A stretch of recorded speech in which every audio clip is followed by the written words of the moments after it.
भारत माता की इंकलाब। अरविंद केजरीवाल भ्रष्टाचार का एक ही काल। बहुत बहुत धन्यवाद दोस्तों। 22 सितंबर के बाद अरविंद केजरीवाल जी के नेतृत्व में पूरी आम आदमी पार्टी फिर से दिल्ली की जनता की अदालत में है। धन्यवाद दिल्ली की जनता कि आपने इतनी बड़ी अदालत में फिर से हमें अपनी बात रखने का मौका दिया है। बहुत बहुत धन्यवाद आप सबका। अरविंद केजरीवाल जी चाहते तो जेल से बाहर आने के बाद 5-6 महीने और मुख्यमंत्री रह सकते थे, लेकिन इस्तीफा दे दिया। वो चाहते तो इस्तीफा देने की जरूरत नहीं थी, लेकिन इस्तीफा दे दिया मुख्यमंत्री की कुर्सी से।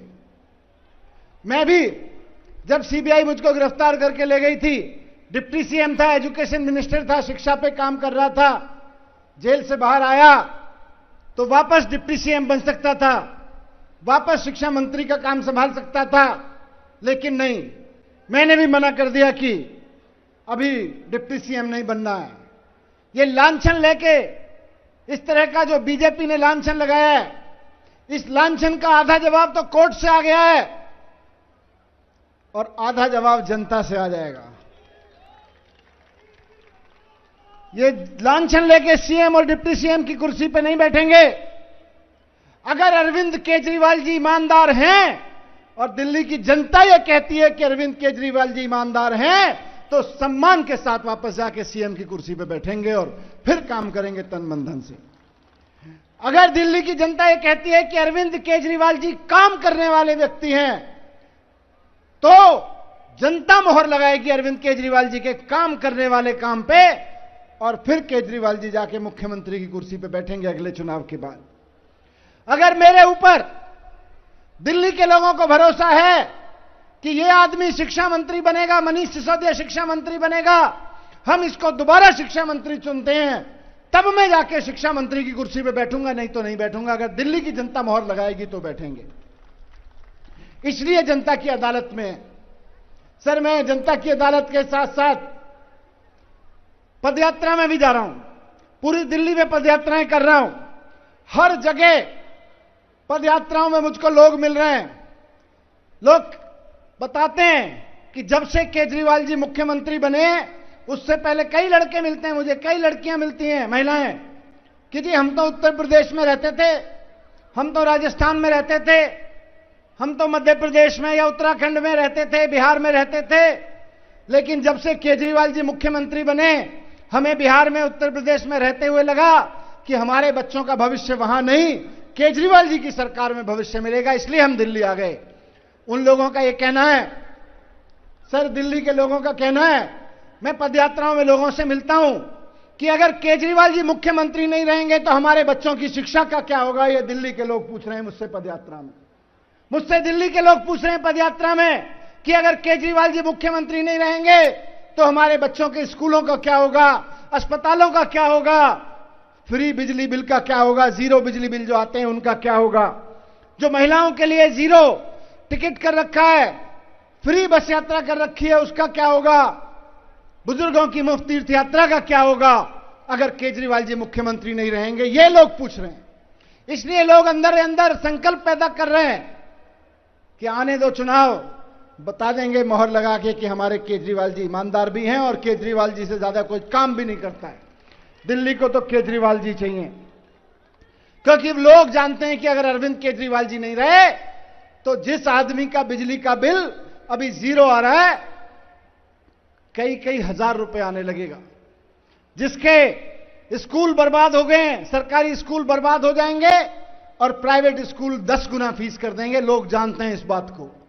लोग जानते हैं कि केजरीवाल जी के बिना मोहल्ला क्लिनिक बंद हो जाएंगे, बसों में यात्रा महिलाओं की बंद हो जाएगी, और 6 महीने केजरीवाल जी को जेल में भेज के भारतीय जनता पार्टी ने एक तरह से पिछवाड़े से, पिछले दरवाजे से शासन चलाने की कोशिश की, एलजी वाले रास्ते से। लोगों ने देख लिया कि अरविंद केजरीवाल जी को जेल में डाला 6 महीने के लिए, दिल्ली की सड़कों पर आफत आ गई है। केजरीवाल जी को जेल में डाला 6 महीने के लिए, दिल्ली के सीवर और पानी में दिक्कत होने लगी है। केजरीवाल जी को 6 महीने के लिए जेल में डाल के दिल्ली के लोगों, बीजेपी ने डाला तो दिल्ली के लोगों को लग गया कि बिना केजरीवाल दिल्ली बेहाल। बिना केजरीवाल दिल्ली परेशान, ये दिल्ली के लोगों को आज लग रहा है। आज फिर अरविंद केजरीवाल जी आ गए हैं। तो मैं पदयात्रा में जाता हूं, लोग कहते हैं भैया मेरी गली खराब थी लेकिन मुझे पता है केजरीवाल जी आ गए अब तो ठीक हो ही जाएगी, केजरीवाल जी आ गए अब तो हो ही जाएगा। लोग मुझे समस्या बताते हैं, मैं पूछता हूं बताओ क्या है, बोले चिंता मत करो हमको पता है केजरीवाल जी आ गए अब तो हो ही जाएगा। तो लोगों को उम्मीद है कि अब केजरीवाल जी आ गए तो हो ही जाएगा, और जब थोड़ी बहुत कसर रह गई है उसको हम मुख्यमंत्री बना के वापस पूरी कर लेंगे। थोड़ी सी बात मैं इस मंच से आज देश के प्रधानमंत्री नरेंद्र मोदी जी को भी कहना चाहता हूं। मोदी जी, आपने आम आदमी पार्टी के कई नेताओं को एक एक करके जेल भेज दिया, झूठे आरोप लगा लगा के जेल भेज दिया। आपने मुझको जेल भेजा, संजय सिंह जी को जेल भेजा, अरविंद केजरीवाल जी को जेल भेजा, सत्येंद्र जैन जी को जेल भेजा, सब पे झूठे आरोप लगा लगा के जेल भेजा। और सिर्फ दिल्ली पुलिस नहीं, आपने सिर्फ ईडी सीबीआई नहीं, income tax, Delhi police, ED CBI, जो भी आपके पास एजेंसी है मोदी जी, आपने सारी एजेंसियों को बस एक काम पे लगा रखा है, आम आदमी पार्टी को तोड़ दो, केजरीवाल जी को खत्म कर दो। केजरीवाल जी को कैसे खत्म किया जाए, सारी एजेंसियों को इन्होंने इस काम पे लगा रखा है।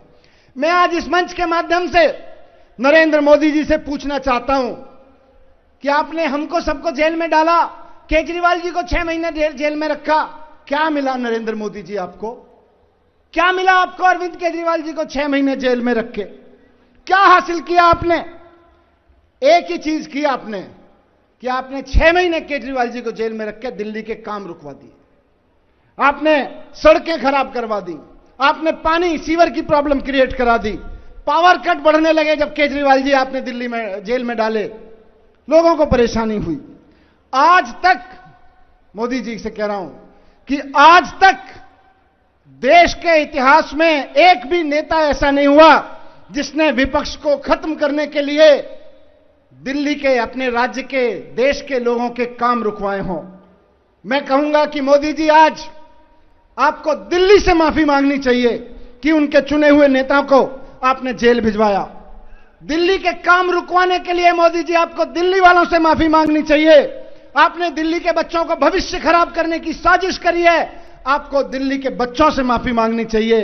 और मोदी जी, अगर आपको माफी मांगने में शर्म आ रही है, अगर मोदी जी आपको माफी मांगने में शर्म आ रही है, तो कम से कम पूरे देश के लोगों से आज वादा करिए कि अब आगे से आप ऐसा नहीं करेंगे। आपको देश के लोगों से वादा करना चाहिए कि आप आगे से ऐसा नहीं करेंगे। क्यों? क्योंकि आपको तो रिटायर होने में 1 साल रह गया। आप 75 साल के हो गए, रिटायर हो जाओगे। कम से कम रिटायर होने से पहले कुछ तो अच्छा करके जाओ, एक काम तो ढंग कर करके जाओ, ताकि जब आप रिटायर होकर घर बैठो तो लोग कहें यार नरेंद्र मोदी जी ने भी रिटायर होने से पहले अच्छा काम कर दिया था, देश से माफी मांग ली थी, दिल्ली के लोगों से माफी मांग ली थी। तो मैं कहना चाहता हूं, क्योंकि मोदी जी, कोर्ट ने कह दिया है कि कोई केस नहीं था।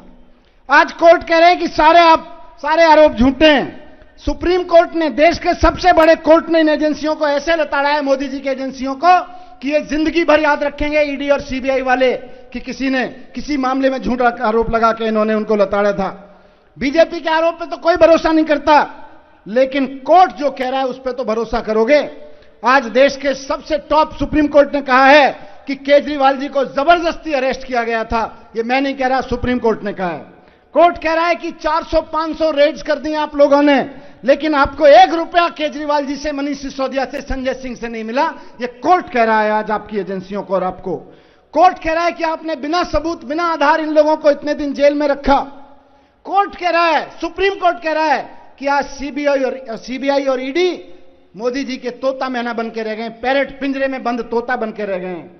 कोर्ट कह रहा है कि 2 साल से जो आरोप लगा रहे हो वो 2 मिनट में ट्रायल कोर्ट में खत्म हो जाएंगे। कोर्ट कह रहा है, कोर्ट कह रहा है कि अगर आप इन लोगों की बेल का विरोध करोगे तो हम ऐसा ऑर्डर पास करेंगे कि आपका केस 1 मिनट नहीं टिक पाएगा। ये आज सुप्रीम कोर्ट की टिप्पणी है। ये टिप्पणियां की जा रही हैं कोर्ट के द्वारा।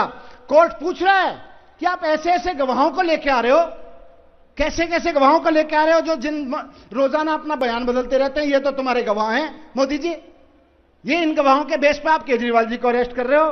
कोर्ट कह रहा है कि आप बार बार कह रहे हो कि गोवा में पैसा खर्च हुआ, पंजाब में पैसा खर्च हुआ। एक सबूत नहीं ढूंढ पा रहे हो। ये कोर्ट ने एजेंसियों से पूछा है मोदी जी की। मैं बस मोदी जी को ये कह रहा हूं कि आपने जैसा केस बनवाया वो आपके ऊपर अब मुंह पे आके रहा है। हम सब लोग बाहर हैं, केस आपका झूठा साबित हो गया। बस आपने अपनी राजनीतिक प्रतिद्वंद्विता में एक ऐसे इंसान को जेल भेजा जिसको सारी दिल्ली और सारा देश ईमानदारी का प्रतीक समझता है। लोग आज केजरीवाल जी की ईमानदारी की कसमें खाते हैं। लोग आज केजरीवाल जी के काम करने की कसमें खाते हैं कि ये बंदा काम करता है, ये बंदा ईमानदार है, ये गलत नहीं कह सकता। पहली बार आपने एक ऐसे आदमी को चुनौती दी है जो हिम्मत दिखा पाए और लोगों को जाके कहता है कि मैंने काम किया है तो वोट देना, काम के बेस पे वोट देना, नहीं तो वोट मत देना, और जनता फिर उसको वापस सुनती है। लेकिन मोदी जी, आप काम से नहीं रोक पाओगे, आप लोगों को काम करने से नहीं रोक पाओगे।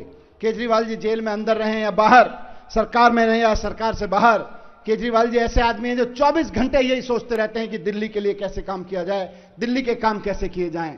मैं आपको, जनता को कहना चाहता हूं, मोदी जी तो पता नहीं जवाब देंगे कि नहीं देंगे, लेकिन आप जवाब दे दीजिए कि मोदी जी, आपने जो एजेंसियों का दुरुपयोग करके केजरीवाल जी के ऊपर अत्याचार किए, वो अत्याचार दरअसल दिल्ली की जनता के ऊपर थे, केजरीवाल जी के ऊपर तो जो थे ही थे। भारत माता की बहुत बहुत धन्यवाद साथी।